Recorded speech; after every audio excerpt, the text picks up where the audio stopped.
Assalamualaikum warahmatullahi wabarakatuh. Perkenalkan, nama saya Zakir Munawar. Saya dari Prodi Ekonomi Syariah kelas D. Saya di sini akan menjelaskan nilai-nilai buruk dan baik dalam ekonomi Islam. Nah, untuk yang pertama yaitu nilai-nilai universal yang baik dalam ekonomi Islam. Ada beberapa nilai-nilai universal yang baik dalam ekonomi Islam, diantaranya yaitu 1. Kebebasan, 2. Keadilan, 3. Maslahah, 4. Keseimbangan, 5. Tolong-menolong, 6. Persaudaraan dan kebersamaan, 7. Merata, dan yang terakhir yaitu 8. Halalan thayyibah. Yang pertama yaitu kebebasan. Kebebasan adalah tindakan terpuji yang bisa dirahasiakan di negara-negara Islam. Prinsip kebebasan ini adalah melakukan kegiatan ekonomi seperti pengolahan dan distribusi sumber daya alam seperti kekayaan laut dan darat seperti pertanian, perikanan, perkebunan, dan operasi ekonomi lainnya. Yang kedua yaitu keadilan adalah pilar terpenting ekonomi Islam. Al-Quran menekankan penegakan keadilan sebagai misi utama Nabi yang diutus oleh Allah dalam surah 57 ayat 25, termasuk pelaksanaan keadilan ekonomi dan penghapusan ketimpangan pendapatan, baik itu ekonomi, politik, atau sosial. Oleh karena itu, tujuan keadilan sosial, ekonomi, dan distribusi pendapatan atau kesejahteraan dianggap sebagai bagian integral dari filosofi moral Islam. Al-Quran dengan jelas menegakkan pentingnya keadilan dan persaudaraan. Yang ketiga yaitu maslahah. Menurut istilah, maslahah adalah untuk membawa segala bentuk menguntungkan atau menolak kemungkinan bahaya apapun. Aplikasi maslahah diperbankan keuntungan dan pembagian keuntungan. Izinkan intervensi pemerintah menentukan harga, butuh agen rasio dalam mekanisme pasar mengusulkan nilai maslahah, dan langkah yang diperlukan secara konstruktif terkait dengan pengolahan zakat produktif. Hanya sebagian kecil saja bentuk maslahah adalah tujuan dalam ekonomi Islam. Selanjutnya itu yang keempat, keseimbangan atau equilibrium atau tawazun. Keseimbangan adalah kondisi interaksi permintaan dan penawaran di sektor real. Islam tidak mengenal sektor moneter saat ini. Sektor moneter syariah merupakan pendukung pelaksanaan sektor real. Oleh karena itu, Islam cenderung membagi pasar menjadi dua pasar utama, pasar barang dan jasa, dan pasar tenaga kerja. Islam mengajarkan keseimbangan dan ekonomi Islam. Yang kelima yaitu tolong-menolong. Sikap peduli dan tolong-menolong merupakan salah satu ciri budaya Islam. Hal ini karena Allah secara langsung mengotorisasinya dalam dalil Al-Quran kepada seluruh umat manusia. Tolonglah kamu untuk melakukan kebenaran dan kesalehan, dan jangan membantu kamu dalam dosa dan pelanggaran. Yang keenam, persaudaraan dan kebersamaan. Prinsip ekonomi kebersamaan adalah salah satu prinsip perekonomian dalam perekonomian Pancasila. Ekonomi Pancasila adalah paradigma baru yang konsepnya koperasi baru, koperasi perencanaan yang sudah ditemukan, bahkan tidak ada dalam ilmu ekonomi, kearifan konvensional yang mengakui dimensi ekonomi sebagai ilmu moral. Nah, yang ketujuh yaitu merata. Konsep ekonomi Islam adalah untuk mendistribusikan kekayaan atau pendapatan secara merata kepada masyarakat sehingga tidak terlihat ketimpangan ekonomi di masyarakat.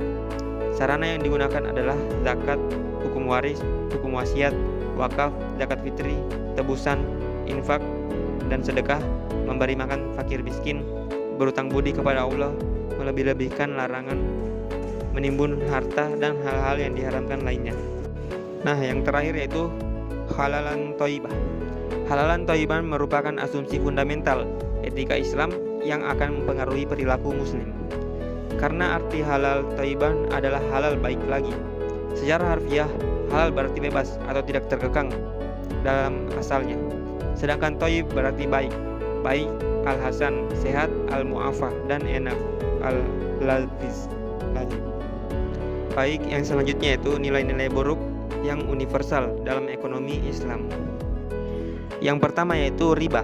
Riba secara bahasa atau etimologi dan dalam bahasa Arab aziyadan, yang berarti kelebihan atau tambahan.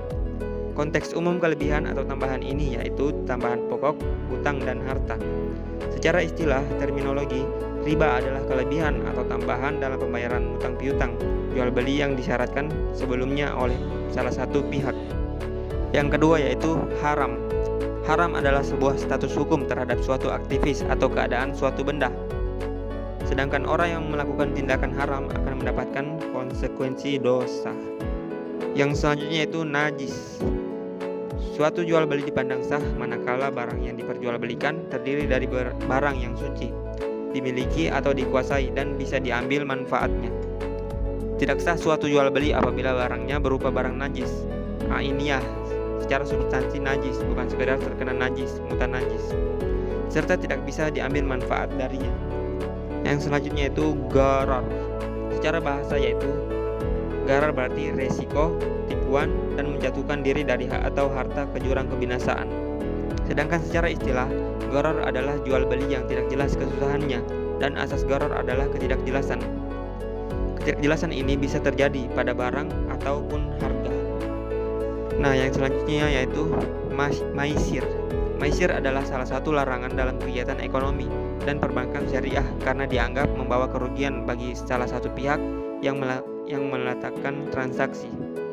Dan larangan ini juga bersumber dari Al-Quran, sehingga dalam Islam diharamkan serta harus menghindari tindakan tersebut. Yang selanjutnya yaitu zolim. Zolim berasal dari bahasa Arab zulm, yang berarti menempatkan sesuatu bukan pada tempatnya. Sedangkan menurut istilah, zolim berarti mengerjakan larangan serta meninggalkan perintah Allah. Maka, setiap perbuatan yang melampaui ketentuan syarat adalah perbuatan zolim, baik dengan cara menambah ataupun mengurangi. Yang selanjutnya yaitu tadlis. Tadlis merupakan makna tidak menjelaskan sesuatu, menutupinya, dan penipuan. Rasulullah SAW bersabda, Muslim itu adalah saudara bagi Muslim lainnya. Tidak halal bagi seorang Muslim menjual kepada saudaranya barang yang memiliki cacat, kecuali ia menjelaskan cacat tersebut kepadanya. Hadis riwayat Ibnu Majah. Tadlis menghilangkan keberkahan dalam transaksi jual beli. Nah, yang terakhir yaitu subhat. Subhat, syubuhat, ataupun subhat merupakan istilah di dalam Islam yang menyatakan yang menyatakan tentang keadaan yang samar tentang suatu kehalalan ataupun keharaman dari suatu benda. Baiklah, itulah tadi video penjelasan dari saya. Kurang dan lebihnya mohon dimaafkan. Wassalamualaikum warahmatullahi wabarakatuh.